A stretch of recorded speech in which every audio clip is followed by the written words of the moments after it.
लंबे इंतजार के बाद कांग्रेस ने अमेठी और रायबरेली से नामों का ऐलान किया और राहुल गांधी अब रायबरेली से लड़ रहे हैं। मतलब बड़ा साफ है कि लंबे इंतजार के बाद कांग्रेस ने नाम का ऐलान तो किया, लेकिन राहुल गांधी को रायबरेली सीट दी। मतलब कांग्रेस राहुल गांधी के लिए किसी सेफ सीट की तलाश में थी। बात अगर 2004 की करें, जब राहुल गांधी ने पहली बार लोकसभा का चुनाव लड़ा था, तो उस वक्त भी सोनिया गांधी ने अपने बेटे राहुल गांधी के लिए अमेठी सीट को खाली किया था। मतलब एक सेफ सीट उनको दी थी और वहां से राहुल गांधी 3 बार सांसद रहे, लेकिन 2019 में वो स्मृति ईरानी से हार गए। अब राहुल गांधी रायबरेली से मैदान में है। रायबरेली में कहा जा सकता है कि राहुल गांधी के लिए चुनौतियां कम होंगी, लेकिन जब सोनिया गांधी ने रायबरेली सीट खाली करी थी, जब वो राजस्थान से राज्यसभा की सांसद बनी थी, तो उन्होंने रायबरेली के लोगों को एक भावुक चिट्ठी लिखी थी और ये कहा था कि रायबरेली उनका परिवार है। और अब उसी रायबरेली से उनके बेटे राहुल गांधी मैदान में हैं। लेकिन अब लाख टके का सवाल ये है कि रायबरेली सेफ सीट के तौर पर राहुल गांधी वहां से मैदान में उतरे हैं, लेकिन गांधी परिवार का ये अंतिम किला है। राहुल गांधी के लिए चुनौतियां तो कम होंगी, लेकिन क्या वो किले को बचा पाएंगे? हमारे साथ बीजेपी और कांग्रेस से प्रवक्ता मौजूद हैं। हमारे साथ कांग्रेस से मौजूद हैं जितेंद्र मिश्रा जी, जो कांग्रेस के प्रवक्ता हैं। साथ ही हमारे साथ बीजेपी से मौजूद हैं सत्येंद्र जैन चौधरी जी, जो बीजेपी के प्रवक्ता हैं। आइए अब हम उनसे समझने की कोशिश करते हैं कि आखिर सेफ सीट में चुनौतियां कम होंगी, लेकिन जीत हासिल होगी या नहीं, या कहें कि क्या गांधी परिवार उत्तर भारत में अपनी राजनीतिक विरासत को बचा पाएगा। जितेंद्र जी, क्या कहेंगे? बड़ा लंबा समय लगा, मतलब राहुल गांधी को रायबरेली से उतारना था, तब भी एक दिन पहले अचानक इस तरह से घोषणा हुई। क्या लगता है कि अब राहुल गांधी? देखिए, केंद्रीय चुनाव समिति इस बात को लेकर लगातार निर्णय ले रही थी कि हम राहुल गांधी को कहां से चुनाव लड़ाएं। निश्चित तौर पर उत्तर भारत में भी राहुल जी की मांग चल रही थी, खासतौर से अमेठी और रायबरेली में। दक्षिण भारत में भी 2-3 सीटें थी जहां से राहुल गांधी को लड़ने के लिए कार्यकर्ताओं का दबाव था। और उत्तर भारत से लगाव होने के कारण, दक्षिण भारत में कर्म क्षेत्र होने के कारण राहुल जी ये निर्णय करने में थोड़ा परेशान हो रहे थे कि किस तरीके का निर्णय जाए। लेकिन हर बड़ा नेता जो राष्ट्रीय अध्यक्ष है, वो कहीं 2 जगह से चुनाव लड़ता है इस नहीं, देश मेरा सवाल ये नहीं, सवाल ये है कि 2019 में उत्तर प्रदेश में कांग्रेस के पास केवल एक सीट आई थी, वो रायबरेली की थी, और अब उस सीट पर राहुल गांधी चुनाव लड़ रहे हैं। तो क्या उत्तर भारत में कांग्रेस के इस अंतिम किले को गांधी परिवार के बचा पाएंगे? नहीं, देखिए, सवाल इस बात का है कि राहुल जी को लड़ने की मांग अमेठी भी कर रहा था और रायबरेली भी कर रहा था। एक सीट पर कहीं से चुनाव लड़ना था। रायबरेली से पार्टी ने उनको टिकट दिया, पार्टी का आदेश हुआ तो रायबरेली से चुनाव लड़े। पार्टी से उन्होंने कहा था अमेठी रायबरेली जहाँ से भी आप हमको कहेंगे हम चुनाव लड़ने को तैयार हैं। अगर ये सवाल दीप्ति जी आपका आता है कि 2 जगह से क्यों लड़े, तो निश्चित तौर पर इस देश में अनेकों नेता दो दो मेरा सवाल ये नहीं, सवाल तो सिर्फ ये है कि गांधी परिवार का अंतिम किला बचेगा। दोनों जगह से कार्यकर्ताओं की मांग थी।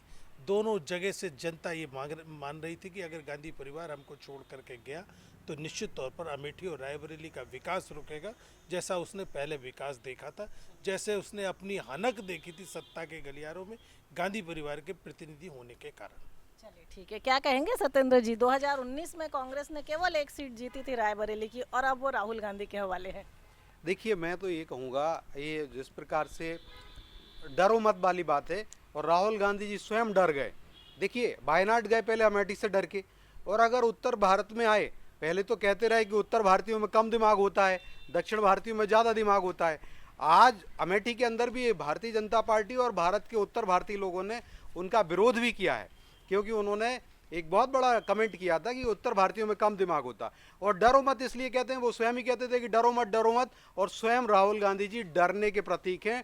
डर गए हैं। अमेठी जाना चाहिए था, अगर लड़ना भी था तो अमेठी नहीं गए। और दूसरी बात, जो वायनाड है, वायनाड भी सेफ सीट नहीं रही उनके लिए, क्योंकि कांग्रेस के जो एलाइज हैं, जो इंडी गठबंधन है, उसमें पिनराई विजयन की पार्टी भी आती है, कम्युनिस्ट पार्टी जो है वो आती है, और उन्होंने भी स्वयं प्रेस कॉन्फ्रेंस करके वहाँ पे कहा कि जब यहाँ पर कांग्रेस का आधार नहीं है, कांग्रेस का समर्थन नहीं है, तो कांग्रेस को हमारे प्रत्याशी को समर्थन देना चाहिए था, एनी राजा को समर्थन देना चाहिए था।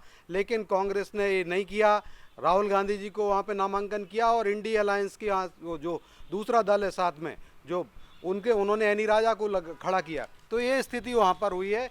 तो आप देखिएगा, कांग्रेस वायनाड में भी राहुल गांधी जी अपनी ज़मीन खिसकती देख रहे हैं, और एक बात आएगी कि आपके पैरों के नीचे ज़मीन नहीं, कमाल है, फिर भी आपको यकीन नहीं। राहुल जी की ज़मीन और कांग्रेस की ज़मीन वायनाड से भी गई है, और रायबरेली से भी जाएगी। अमेठी से तो डर के भाग ही गए। आप कह रहे हैं कि पार्टी जहां से कहे कि लड़ेंगे, 2 सीटों से लड़ सकते थे, तो अमेठी और रायबरेली से भी लड़ सकते थे वायनाड छोड़ के। मतलब 2 सीटों से लड़ते हैं तो रायबरेली और अमेठी भी हो सकती थी दोनों। बिल्कुल हो सकता था, लेकिन आप ये बताइए कि हमें दो जगह से प्रतिनिधित्व करना है इस देश में। एक दक्षिण भारत से करना है, एक उत्तर भारत से करना है। पड़ोस पड़ोस की 2 सीटों से प्रतिनिधित्व का कोई मतलब नहीं रहता। रहा सवाल अभी भारतीय जनता पार्टी के मित्र ने जो बताया, हमारे यहाँ पार्टी का चयन, हमारे यहाँ टिकट का चयन पार्टी करती है, व्यक्तिगत नहीं कर सकते कि हम कहाँ से चुनाव लड़ना। उनका मन था अमेठी से, उन्होंने आवेदन भी कहा था कि हमें अमेठी से चुनाव लड़ने दिया जाए। पार्टी का निर्णय हुआ। देखिए, कांग्रेस में लोकतंत्र है, कांग्रेस में चुनाव समिति तय करती है कि कौन कहाँ से चुनाव लड़ेगा। यहाँ पर लेकिन क्या बीजेपी अमेठी से जीत का दावा कर रही है, इसलिए राहुल गांधी रायबरेली गए? मतलब सवाल सिर्फ यही है कि अमेठी क्यों छोड़ी? देखिए, बीजेपी जीत का दावा तो बंगाल में भी कर रही थी, 200 पार की बात कर रही थी। क्या हकीकत है आपको मालूम? तो केवल अमेठी की बात हो रही है। मैं बता रहा हूँ आपको कि बीजेपी झूठ के दावे, जीत के दावे करती रहती है। बीजेपी माहौल बनाने का प्रयास करती है। और ये मैं नहीं कह रहा, ये अमित शाह जी ने कहा कि 200 पार हम बंगाल में नहीं कर पाए, लेकिन हमने 200 पार का नारा दिया। दिल्ली में 40 पार का नारा दिया, क्योंकि हम अपने कार्यकर्ताओं में उत्साह भरने के लिए ऐसे जुमले देते रहते हैं। निश्चित तौर पर भारतीय जनता पार्टी की जो अमेठी के प्रतिनिधि हैं, वहाँ पर उन्होंने विकास नहीं किया है। आप अपने टीवी चैनल का, आप अपने चैनल का एक रिपोर्टर भेज के देख लेंगे, आपको समझ में आ जाएगा हालात हाजरा अमेठी का क्या है। लेकिन पार्टी का निर्णय रायबरेली से हुआ, रायबरेली से चुनाव लड़ने के लिए राहुल जी तैयार है। पार्टी का निर्णय कन्याकुमारी से होता, कन्याकुमारी चले जाते चुनाव लड़ने के लिए। हमारे यहाँ फैसले लोकतांत्रिक आधार पर होते हैं, हमारे यहाँ पर्ची से मुख्यमंत्री नहीं बनाए जाते। दीप्ति जी बताइए क्या कहेंगे जैन साहब? देखिए, कांग्रेस ने जो है, इसमें भी कहें जो कांग्रेस के केंद्रीय नेता हैं, जयराम रमेश जी हुए या सुप्रिया श्रीनाथ हैं, वो कह रही हैं कि मास्टर स्ट्रोक है। मुझे लगता है कांग्रेस का हिट विकेट हो रहे हैं, कांग्रेस का एक सेल्फ गोल हो रहा है, फुटबॉल की भाषा में कहें।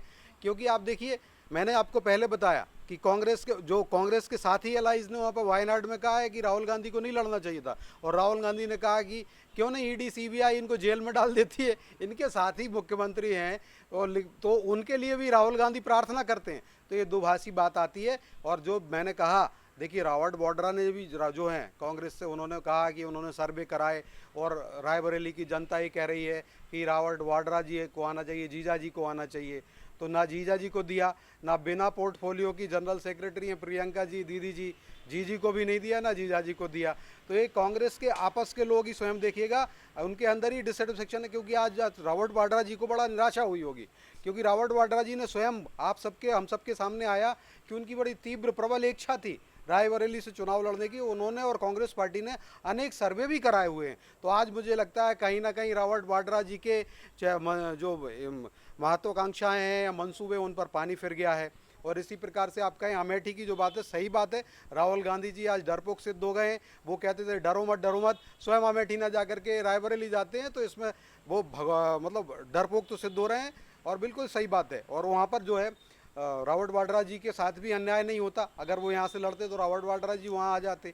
तो मुझे लगता है कहीं ना कहीं ये असंतोष जो है उभरेगा। और जिस प्रकार से पिछली बार का जो, अगर आपको इलेक्ट्रिक जो इलेक्शन के बेसिस पर सेफोलॉजिकली एनालिसिस बता दूं, सेफोलॉजिकल एनालिसिस में आप देखिए मात्र 1,70,000 के आसपास के मतों से माननीय सोनिया गांधी जी वहाँ से जीती थी।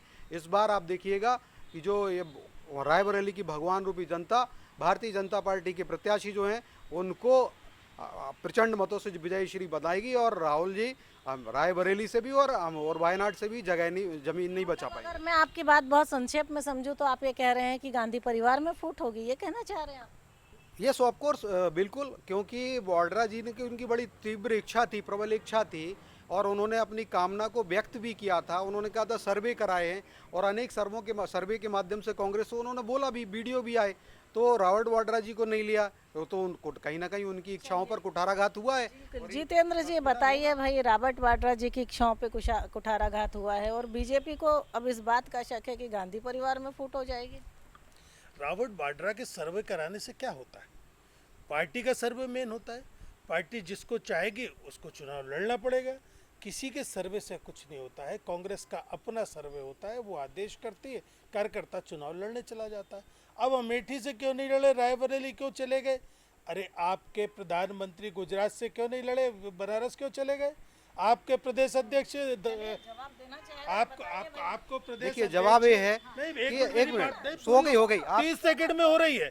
आपके प्रदेश अध्यक्ष मुरैना के रहने वाले दमोह क्यों चले गए? मुरैना से चुनाव लड़ना चाहिए था उनको। सवाल तो ये भी है, बताइए भाई। देखिए दीप्ति जी, मैं बता दूं, हमने इसलिए ये यक्ष प्रश्न उठाया और यह यक्ष प्रश्न से कांग्रेस के सभी लोग मूर्छित हुए पड़े हैं, क्योंकि आप देखिए जो अमेठी और जो रायबरेली है, स्वतंत्रता पश्चात से वो जगह बनी हुई है जो इंदिरा जी की है, और जो राजीव गांधी जी ने जो घर बनाया था अमेठी और रायबरेली, उस पर कुठाराघात, इसलिए हमने ये प्रश्न चिन्ह उठाया है। आप बता दीजिए, हमारे बी.डी. शर्मा जी की आपने बात कही, कब उन्होंने मुरैना से कितनी बार चुनाव लड़े, वो कितनी बार उस सीट को घर बनाया, क्या बात करते हो? और किस बात, और हमारे प्रधानमंत्री नरेंद्र मोदी जी की क्या बात करते हो? नरेंद्र मोदी जी, अरे क्या बात, सवाल उठता है ना। आप 40 साल से गुजरात में काम कर रहे हैं, चुनाव लड़ने के लिए आपको उत्तर प्रदेश जाना पड़ता है। देखिए हम इटली नहीं गए लड़ने के लिए, हम इटली नहीं गए, हम भारत ही का अभिन्न अंग है, और हम भारत में किसी भी जगह जा सकते हैं। अरे धिक्कार की बात तो ये है, जो पार्टी अपने नेताओं को इटली से लेके आती है वो ये प्रश्न कर रही है,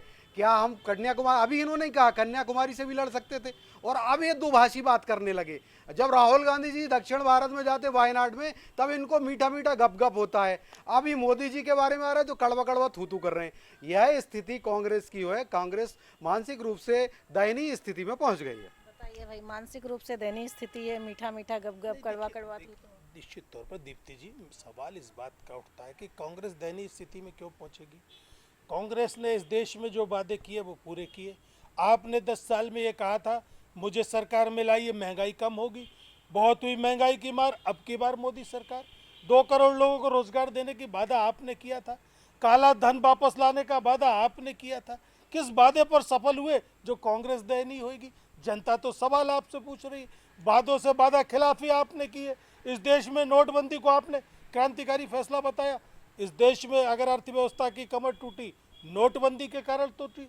आपने कहा चाइना पे आखिर में लाल करके बात करना चाहिए। आज चाइना को लेकर के आपका क्या रवैया है? चाइना जी, सवाल आज रायबरेली और राहुल पे है। आपको बता रहा हूँ, दयनीय स्थिति कांग्रेस की जब बताई जाती है तो ये सवाल खड़े उठ जाते हैं कि कहीं ना कहीं 10 सालों की सरकार में दयनीय स्थिति आपकी है, भारतीय जनता पार्टी की सरकार की है, क्योंकि आप खुले मन से जनता के बीच में नहीं जा सकते। या एक भी वादा बताइए जो आपने पूरा चलिए पूछते हैं, खुले मंच से जनता के बीच में नहीं जा सकते। देखिए दयनीय स्थिति खुले मंच से कांग्रेस खुले मन से जा ही नहीं सकती, क्योंकि कांग्रेस का मन ही मैला है, और कांग्रेस के मन में इतना मैलापन भरा है कि हमारे ओबीसी बंधुओं के मन के लिए मैलापन भरा है, एससी बंधुओं के मन में के लिए मैलापन भरा है कांग्रेस का और कांग्रेस के सहयोगी जो सरकारें हैं, चाहे वो आंध्र प्रदेश की सरकार ले लो, चाहे कर्नाटक की ले लो, चाहे इनके सहयोगी जो हैं पश्चिम बंगाल में ममता बनर्जी जी हैं, या केरल में ले लीजिए, सब जगह इन्होंने हमारे ओबीसी बंधु और एससी एसटी के जो आरक्षण होता है, इनके मन में मैला था, इसलिए उनके आरक्षण पर डाका डालने का काम कांग्रेस की सरकारों ने किया है। और जो बात महंगाई की कर रहे थे, तो देखिए महंगाई को हमारे यहाँ से हमारे प्रधानमंत्री जी ने कभी नहीं कहा कि अमेरिका की में कुछ हो जाता है तो महंगाई भारत में आती है। हमने अनेक कदम उठाए, जो 25% की महंगाई दर हो गई थी एक बार, आपको याद बता दूं, जब आपातकाल लगा था 1974-75 में लगा था, उसके एक साल जब पहले 25% की महंगाई दर थी, और साथ ही साथ 10 साल की यूपीए की सरकार में जो महंगाई दर रही है, एक समय 12% हो गई थी और 2 साल तक लगातार 10% के ऊपर रही थी, तभी दाना 200 रुपए। चलिए, ये तो बहुत सारे 10 सेकंड, और हमने महंगाई पे काफ़ी कदम उठाए हैं, और अगले 5 साल के लिए जनता को निःशुल्क भोजन भी देने के लिए हम अन्न दे रहे हैं। अब कांग्रेस सत्ता रूपी भूख से 10 साल से केंद्र में बिल बिला रही है, 25 साल से मध्य प्रदेश में बिल बिला रही है। अब एक कांग्रेस की मित्रों की सत्ता की भूख को हम नहीं, खुदा को शांत नहीं कर सकते, ये भगवान रूपी जनता करती, भगवान रूपी जनता ने इनको निकम्मा भी कर दिया है। चलिए, अब काफी आरोप हो गए, अब जवाब ले लेते हैं। दीप्ति जी, जिस देश में 80 करोड़ लोगों को जीवित रहने के लिए आपको 5 किलो राशन मुफ्त देना पड़े, उसके देश की अर्थव्यवस्था के बारे में मुझे कोई टिप्पणी नहीं करनी, वो सबको मालूम है किस तरीके से। आज तो हम राहुल गांधी और रायबरेली पे बात कर रहे हैं। मेरा सवाल आपसे ये है जितेंद्र जी, कि क्या कांग्रेस जोखिम नहीं लेना चाहती थी जो राहुल गांधी को अमेठी छोड़ के रायबरेली जाना पड़ा? नहीं, देखिए सवाल इस बात का है कि कांग्रेस ये चीज़ को समझ रही है कि हमको राहुल गांधी को कहाँ से चुनाव लड़ाना। मैंने आपसे पहले भी कहा कि राहुल गांधी जी ने अमेठी और रायबरेली हर जगह से टिकट की मांग की थी कि मुझे अमेठी भी लड़ा सकते हैं, मुझे रायबरेली भी लड़ा सकते हैं। पार्टी का जो निर्णय हुआ वो स्वीकार है, पार्टी ने रायबरेली भेजा। रायबरेली लड़ने चले गए, पार्टी कन्याकुमारी भेज देती, कन्याकुमारी चले जाते। चलिए, अब ये तो रायबरेली और कन्याकुमारी पे कांग्रेस अड़ी है, आप क्या कहना चाहेंगे इस बारे में कि क्या कांग्रेस जोखिम नहीं लेना चाहती थी? देखिए कांग्रेस के तो बता दिया ना, कांग्रेस पूरी जो है इस बार जो कभी 400 सीट जिनकी आती थी, इस बार उनकी 40 सीट, क्या 30 सीट भी आ जाए कांग्रेस की तो बहुत बड़ी बात है। और आप देखिए कांग्रेस बिल्कुल रसातल में पहुंच गई है इनकी नीतियों के कारण। इनका जो घोषणा पत्र में उस पर नहीं, घोषणा पत्र में जो अमेरिका की झील ले आए हैं, थाईलैंड का फोटो ले आए, उस पर नहीं जा रहा हूँ, वो तो फर्जी काम किया, उस पर क्षमा भी नहीं मांगी, वो फोटो ही बदल लेते। और एक अर्थव्यवस्था की मेरे मित्र बात कह रहे थे, तो इनकी घोषणा पत्र में लिखा है 100 लाख करोड़ की अर्थव्यवस्था 2014 में थी और अभी कह रहे हैं 167-70 लाख की। अरे भैया 330 लाख करोड़ से ज़्यादा की अर्थव्यवस्था है, कम से कम घोषणा पत्र में ही करेक्शन कर लीजिए, क्षमा मांग लीजिए भारत की जनता से। मैंने पढ़ा है वो, तो इसको ये इस पे क्या कहेंगे, पूरी की पूरी कांग्रेस को चुल्लू भर पानी में डूब मरना चाहिए जो अपने घोषणा पत्र में सही डेटा नहीं ला पाती। ठीक है, बिल्कुल। अब आखिरी सवाल है मेरा, सवाल ये है कि क्या राहुल गांधी रायबरेली जीत जाएंगे? राहुल, जनता उतना ही प्यार देगी जितना उनकी माँ और दादी को दिया? मैं आपको ये बताऊं कि राहुल गांधी अमेठी के बेटे हैं और निश्चित तौर पर जनता इंतजार कर रही थी कि राहुल गांधी जी रायबरेली आए। रायबरेली से इंदिरा जी का एक पारिवारिक नाता है, वहाँ पर विकास की इबारत भी इंदिरा जी ने लिखी है। निश्चित तौर पर गांधी परिवार के लिए समर्पित क्षेत्र है और गांधी परिवार अमेठी रायबरेली के समर्पित है, इसलिए आप ये देखेंगे प्रचंड बहुमत के साथ राहुल गांधी जी वहाँ से विजयी होंगे। आखिरी जवाब आपसे भी यही जानना चाहूंगी। देखिए इस बार ये जो तिलिस्म है, ये जो भ्रम है कांग्रेस का रायबरेली से, ये रायबरेली की भगवान रूपी जनता ध्वस्त कर देगी, क्योंकि अमेठी से डर के भागे हैं, वहाँ की जनता को पता है।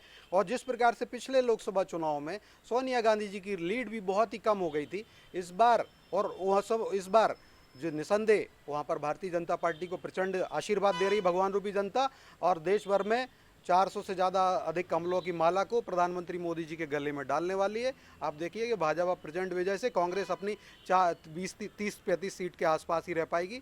अपनी अब तीसरी बार नेता विपक्ष नहीं बन पाएगा, विधिवत रूप से, नैतिक रूप से, कानूनी रूप से 10% लोकसभा सीट चाहिए होती, वो अभी मिलना इनको असंभव है। चलिए, कांग्रेस ने रायबरेली सीट से राहुल गांधी को उतार के सेफ सीट तो ली है। चुनौतियां जरूर कम होंगी, लेकिन क्या राहुल गांधी की जीत आसान होगी? और ये सवाल इसलिए भी लाख टके का है क्योंकि कांग्रेस की अकेली सीट थी जो 2019 में कांग्रेस ने जीती थी, और अगर राहुल गांधी इस किले को बचा पाएंगे तो गांधी परिवार का अंतिम किला होगा उत्तर भारत में, जिसे वो बचा पाने में सफल होंगे। और अगर इस सीट पर अगर कहें कि कोई और फैसला आता है, क्योंकि इस सीट की हार जीत इस बात को तय करेगी कि उत्तर भारत में गांधी परिवार की राजनीति आगे क्या होगी।